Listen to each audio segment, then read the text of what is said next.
네, 오늘은 모세에게 나타난 구속사에 대한 말씀입니다. 모세에게 나타난 구속사. 출애굽기는 이스라엘 백성이 애굽에서 구원받은 놀라운 사건이죠. 이게 출애굽기입니다. 출애굽기. 애굽이 그 당시 전 세계적으로 말하면 하늘을 찌를 것만 같은 막강한 권세를 가지고 있었습니다. 그런데 이스라엘은 그 권세의 압제하에 있었어요. 그래서 신음하고 있었지요. 애굽에서 종살이를 했고 애굽의 왕 바로의 학대를 받았죠. 나중에는 학대하다가 최악으로 바로가 어떤 일을 합니까? 이스라엘 사람들이 남자아이를 낳으면 다 죽여라 라는 명령을 내립니다. 이스라엘을 말살시키려고 하죠. 근데 참 희한한 일이죠. 그 악한 바로가 권세를 가지고 이스라엘 민족을 말살시키려고 했지만 그러면 그럴수록 이스라엘 민족은 더욱더 번성해 나갔어요. 참 놀라운 일이 아닐 수가 없습니다. 번성시킬 뿐 아니라 하나님께서는 경이로운 방법으로 이스라엘을 보존하고 구출해 내시죠. 특별히 어디에서 구출해 내시는가? 애굽 땅은 우상 숭배의 땅이에요. 그래서 애굽에는 그 우상들이 너무너무 많았던 땅입니다. 그래서 애굽의 우상 숭배에 휩쓸려서 죽을 수밖에 없었던 그 하나님의 교회를 놀랍게 이제 보존해요. 이스라엘 백성은 오랫동안 애굽에서 약 400년 이상 살면서 하나님을 공적으로 예배할 수가 없었습니다. 그리고 기록된 말씀이 없었기 때문에 진리의 말씀을 가르침 받을 수도 없었어요. 그리고 분위기 자체가 다 우상 숭배예요. 그래서 그들 중에 이스라엘 백성 중에 대다수가 우상 숭배에 익숙해졌습니다. 그래서 참된 신앙은 점점 소멸해 갔어요. 대다수의 이스라엘 백성들은 애굽의 신들을 섬기는 우상 숭배에 떨어졌어요.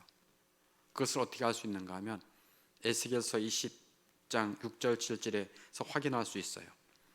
에스겔서 20장 6절에 보면은 그날에 내가 내 손을 들어 그들에게 맹세하기를 애굽 땅에서 인도하리니, 하나님께서 이스라엘 백성들에게 말해요. 내가 애굽 땅에서 너를 인도하겠다. 그리고 7절 너희는 눈을 끄는 바 가증한 것을 각기 버리고 애굽의 우상들로 말미암아 스스로 더럽히지 말라라고 말합니다. 그러니까 우상 숭배에 쩌들어 있었어요. 그렇기 때문에 내가 너희들을 구원해낼 텐데 그것들을 버리고 우상 숭배로 말미암아 이제 더 이상 더럽히지 말라라고 말하고 있어요.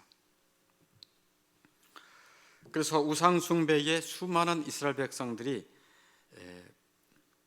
거기에 익숙해 있었다, 그런 얘기예요. 이 말씀이 확인해 주지요. 대다수 이스라엘 백성들은 우상 숭배에 빠지게 되었지만 그들 중에 소수, 즉 참된 신앙을 가진 사람들을 하나님께서 남겨두셨어요. 하나님의 교회를 우상 숭배 죄악에서 구해내시는 거죠. 우상 숭배의 그 분위기에서 구해내시는 거예요. 마치 노아와 그의 가족을 하나님의 교회라고 말합니다. 그 하나님의 교회를 세상의 그 불신, 그래서 교회가 삼킬 뻔했던 그때에 하나님께서 세상을 심판하고 하나님의 교회를 구원하신 것처럼 애굽의 수많은 우상 숭배에서 하나님은 하나님의 교회를 보존하고 구원해내신 거예요. 참된 신앙은 일부 백성들을 통해서 계속 유지되었습니다. 하나님의 백성이 최악의 위험 속에 있을 때 하나님께서는 갈대 상자에 모세를 구원해 내시면서 이제 그 구원의 역사를 이제 시작하십니다. 가장 타락하고 부패한 암흑 시대에도 하나님은 그 가운데서 참된 신앙 백성을 두세요. 그들이 좀 소수이긴 하지만 히브리서 11장 23절에 보면 알 수가 있어요. 히브리서 11장 23절에 보면 모세의 부모의 신앙을 말하고 있어요. 그러니까 모세의 부모는, 엄마 아버지는 참된 신앙을 가졌어요. 그게 히브리서 11장 23절에 뭐라고 말하는가? 믿음으로 모세가 낳았을 때 그 부모가 아름다운 아임을 보고 석 달 동안 숨겨 왕의 명령을 무서워하지 아니하였다, 이렇게 말해요. 그러니까 그 부모의 신앙이 참된 신앙이었다는 것을 알 수가 있어요. 그러니까 애굽의 세상이 불신, 우상 숭배, 수많은 어려움, 또 압제가 있었지만 애굽 왕의 권세의 명령 무서워하지 않고 두려워하지 않고 자기에게 낳은 그 아이를 보존했던 거예요. 그래서 참된 신앙을 가진 자가 모세의 부모요. 우리 2년 동안 되돌아보세요. 2년 동안 얼마나 두려워하고 겁에 떨어하고 한국교회가 참 많이 부끄러운 모습들을 보이고 교회를 떠나기도 하고, 알곡과 가라지가 잘 구분되는 시간이었던 것 같아요. 2년 동안. 진정한 신앙은 애굽의 권세 무서워하거나 두려워하지 않고 그 아이를 지킨 것입니다. 그게 참된 신앙을 가진 부모였어요. 모세의 엄마 아버지가. 여러분은 어떠세요? 여러분은 참된 신앙인 것 같아요?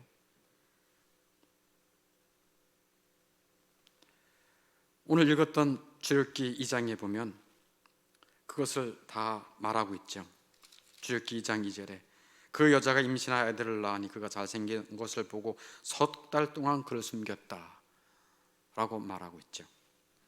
그래서 갈대 상자에 이제 더 이상 아이 소리가 커지니까 그래서 갈대 상자에 넣어서 나일강으로 이제 데려갑니다.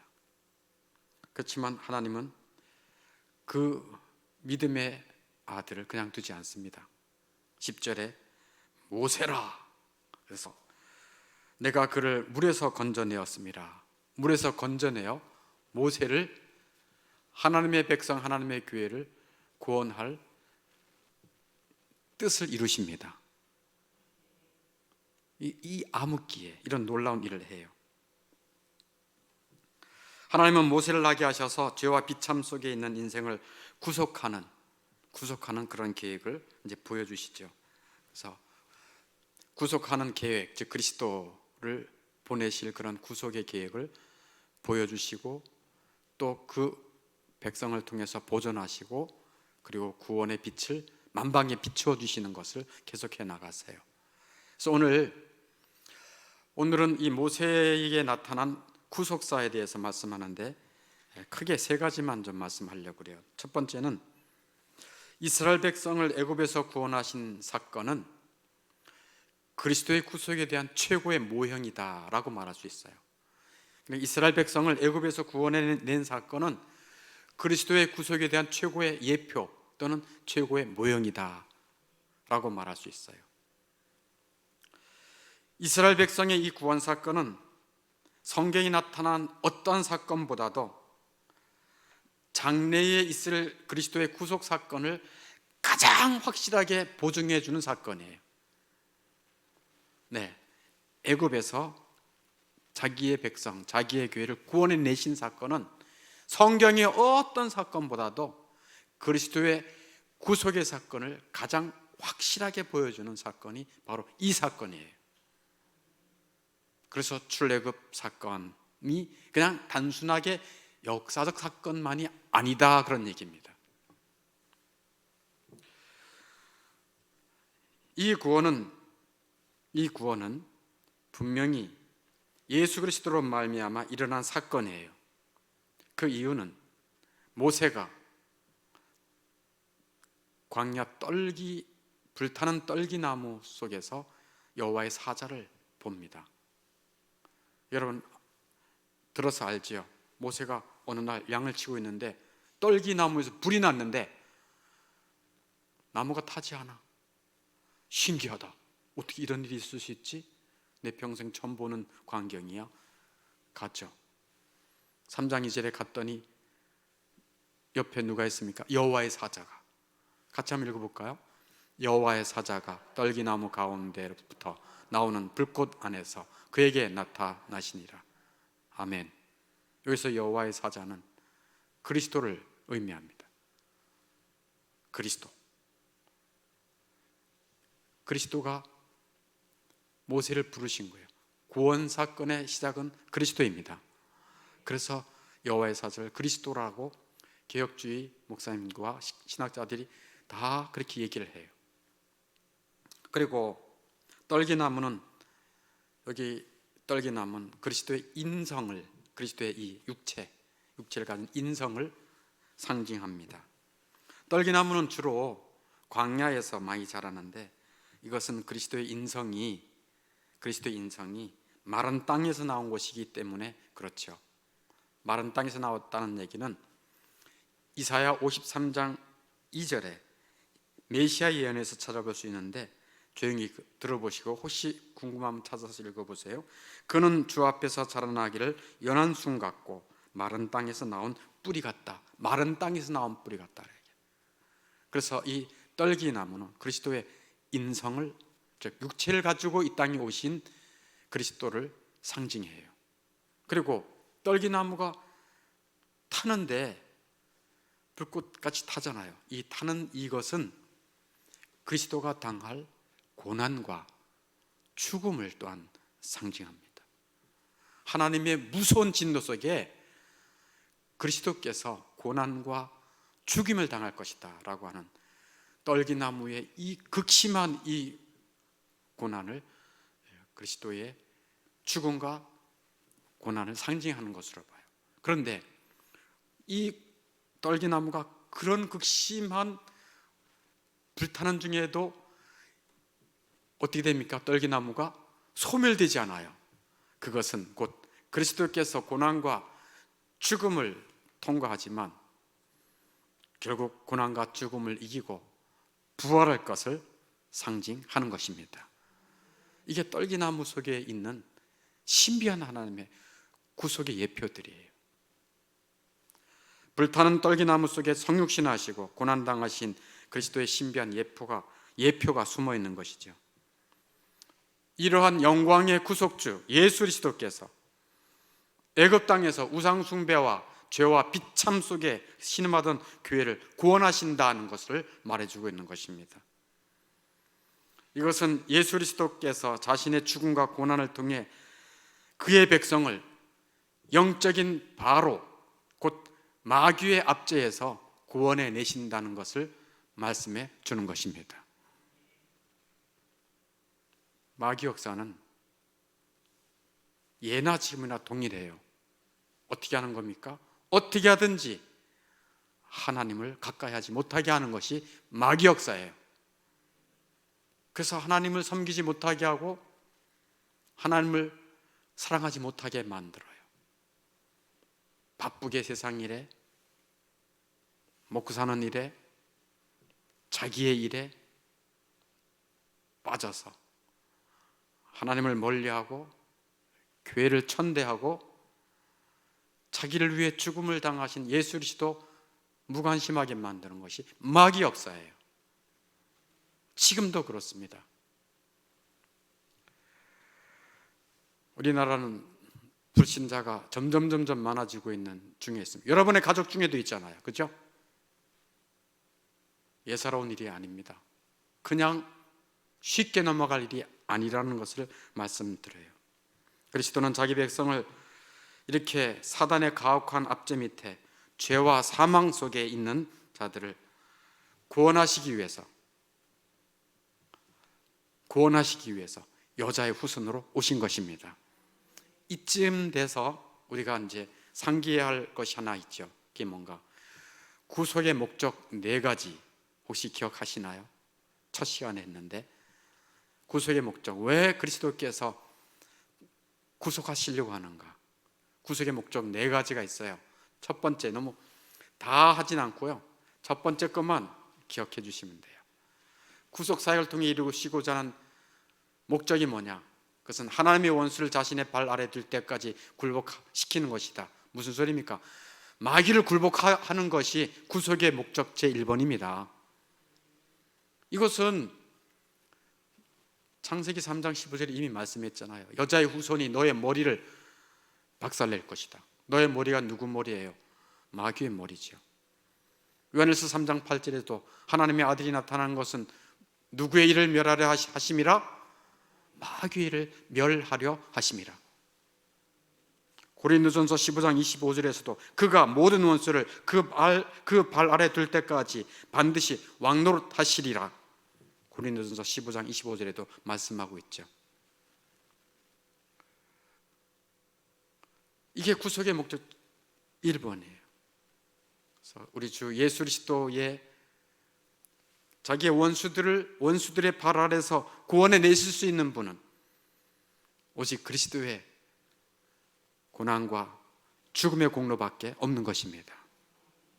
그래서 구속주시다 이렇게 말할 수 있는 거예요. 그리고 2번, 3번, 4번 여러분이 그냥 보시길 바랍니다. 마지막은 이제 구속 사역을 통해서 삼위 하나님이 영광 받으시게 하는 것이 마지막 목적이죠. 이것은 웨스트민스터 소결이 제1번 사람의 제일 된 목적과 동일합니다.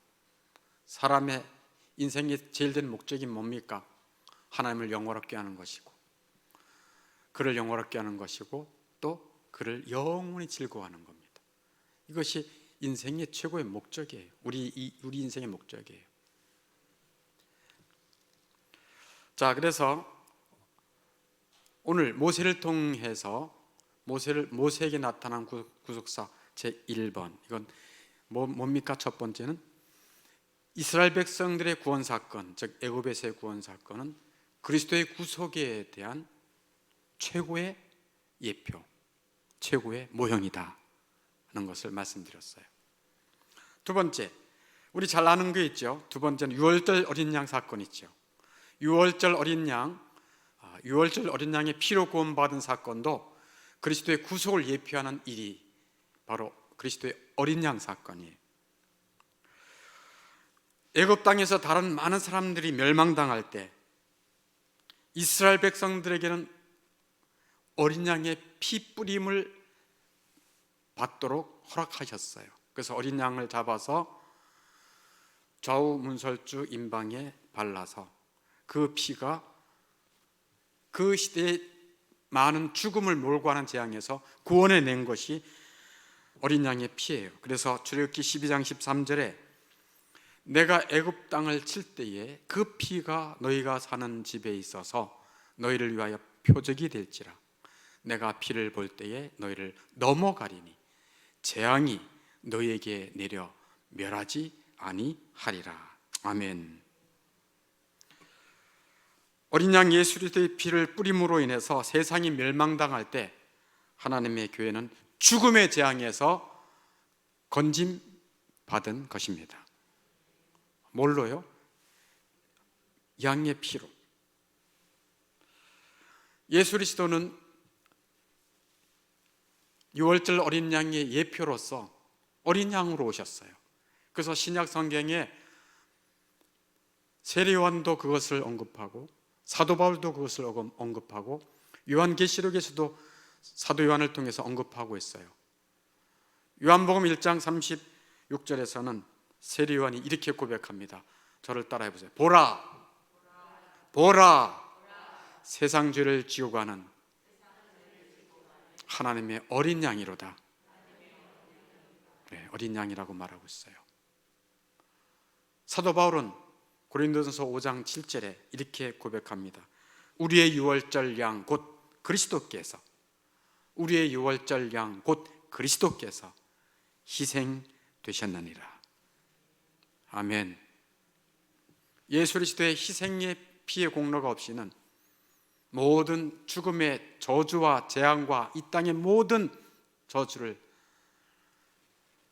이길 수가 없습니다.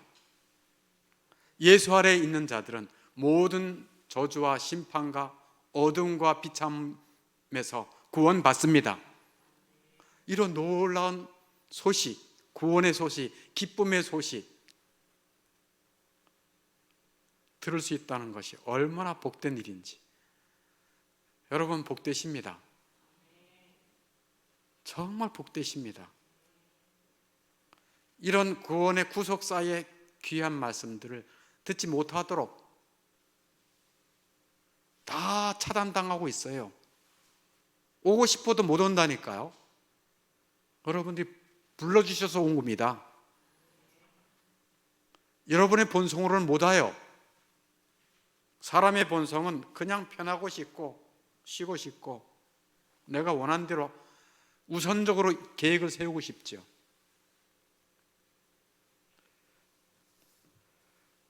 그래서 사도 바울은 고린도전서 5장 7절에 우리의 유월절 양 곧 그리스도께서 희생되셨느니라.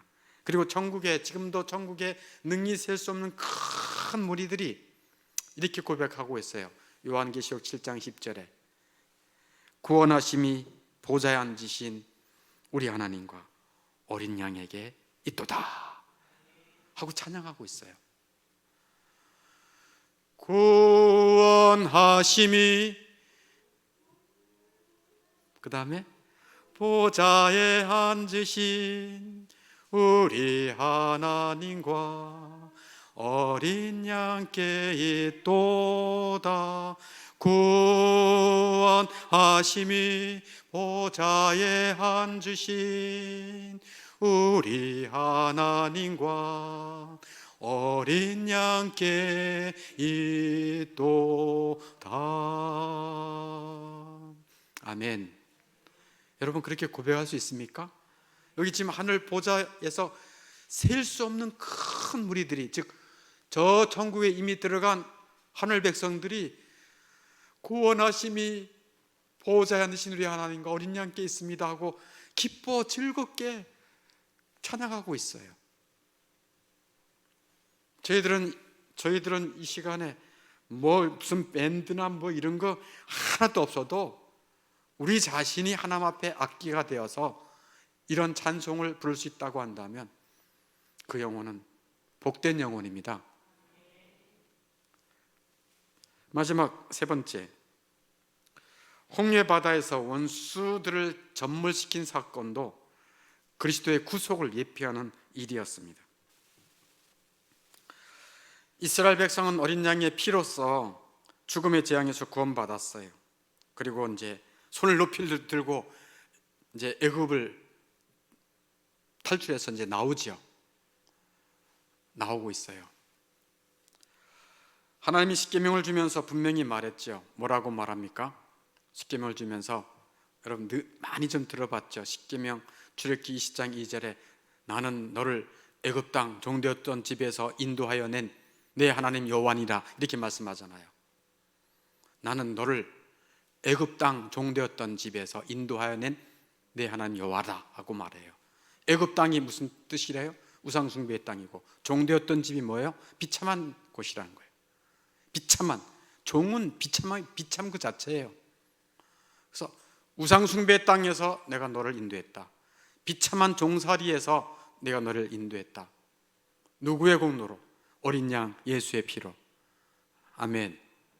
그래서 건져내었어요. 그래서 이제 자유다 하고 왔는데 마귀 역사는 그렇게 쉽게 그냥 호락호락 하지 않아요. 홍해를 앞에 두고 뒤에서 애굽의 그 바로의 아주 그냥 기병들이 오지 않습니까? 전차 부대들이 와서 이제 이스라엘 민족들을 삼키려고 하지요. 바로 그때 홍해 바다에서 원수들을 전멸시킨 사건이에요. 이게 그리스도의 구속을 예표하는 일인데, 조용히 들어보세요. 이것은 그리스도의 모든 원수가 그리스도의 고난과 죽음으로 말미암아 바다로 상징될 정도로 흘러넘친 그리스도의 피로 패배되는 일이었어요. 다시 말해서 더 쉽게 말하면 홍해바다는 그리스도의 피를 상징하는 일이었습니다. 홍해바다가. 그것은 사도 바울이 이스라엘 백성의 홍해 통과를 세례로 비유하는 것에서 알 수가 있어요. 고린도전서 10장 2절에 이렇게 말하고 있습니다. 모세에게 속하여 다 구름과 바다에서 세례를 받고 라는 말씀을 보아서 예수 그리스도의 피로 원수들을 심판하고 예수 그리스도의 피로 당신의 백성을 삼는 것입니다. 세례는 하나님의 언약 백성의 표식이지 않습니까? 구약에 뭐를 의미합니까? 할례를 의미하죠. 하나님께서 자기 백성들에게 표식으로 뭐를 하라고 했습니까? 할례죠. 신약 백성은 뭐를 받습니까? 세례를 받죠. 그래서 그리스도의 피를 상징하는 것입니다. 지금까지 모세를 통한 구속사에 대한 세 가지를 다 말씀했어요.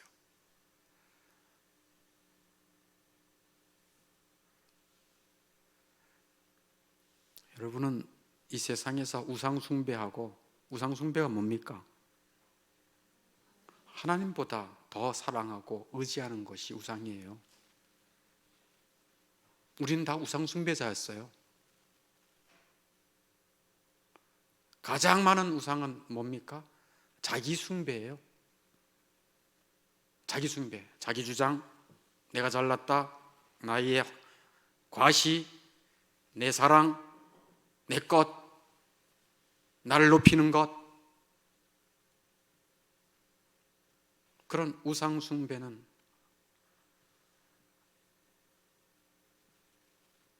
하나님을 대적하는 것이죠. 이스라엘 백성들은 내내 우상숭배만 했습니다. 내내 우상숭배만 했어요.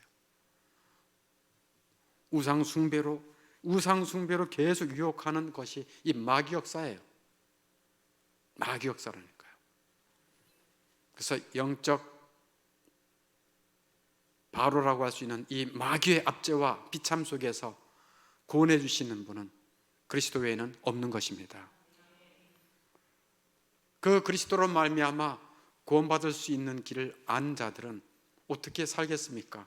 다시 우상숭배로 돌아가지 않아요. 오직 누구만을 의지하고 누구만을 사랑하겠습니까? 예수님만을 의지하고 예수님만을 사랑하겠죠. 그리고 그리스도만으로도 즐거워할 수 있는 것입니다. 여러분, 왜 즐겁습니까? 무엇이 낙입니까? 좀 더 많은 것을 얻는다고 낙입니까? 누가 나를 알아준다고 낙입니까? 내 자식이 잘 된다고 낙입니까? 그런 건 낙이라고 할 수 없습니다. 진정한 마음의 즐거움은 그리스도인 것입니다. 정말 이 땅에 살면서 그리스도를 즐거워하고 하나님 보는 것을 너무 기뻐하고 하나님 사랑하는 것이 너무 행복하고 하나님의 말씀으로 하나님을 알아가는 것이 너무 기쁠 때, 기쁘며 살아가는 그 삶이 참된 신앙의 모습이에요. 그런 모습으로 살아가면서 죽은 다음에, 곧바로 죽은 다음에 그 마음이 계속 유지되는 것입니다. 이 땅에 살면서 하나님을 아는 것이 부담스럽고 예수님 사랑하는 것이 좀 이렇게 싫고 즐거움이 세상의 즐거움이라고 한다면 죽은 다음에 주님이 즐거울 수 있겠습니까? 즐거울 수 없습니다. 그리스도의 구속에 대해서 진정 믿고 그 그리스도의 고난과 죽음을 의미하는 가시떨기, 예수의 죽음을 의미하는 어린 양의 사건, 예수 그리스도의 죽음, 죽기까지 사랑하시는 그 사랑을 진정 알고 믿는 자는 그리스도를 사랑하고 그리스도만을 자랑하고 그리스도만을 의지하고 그리스도만으로 나의 보배를 삼을 수가 있는 것입니다. 그리고 여전히 아직 이 땅에 우상숭배하며 하나님과 관계없이 세상에 깊게 빠져가는 빠져 살고 있는 영혼들을 불쌍히 여기고 그들 위해 간구하고 구원의 복음을 증거하는 일에도 힘쓸 것입니다. 그리고 무엇을 하든지 하나님의 영광을 위해 살 거예요. 뭘 먹든지 마시든지 이 물건을 사든지 이 물건을 팔든지 이 사업을 하든지 다 주님의 영광을 위해서 살아가겠다는 마음가짐으로 살아가게 되는 것입니다. 모세를 통해서 오늘 보여주신 구속사 듣고 어떤 것이 마음에 좀 와 닿았습니까? 한 가지라도 마음에 와 닿아서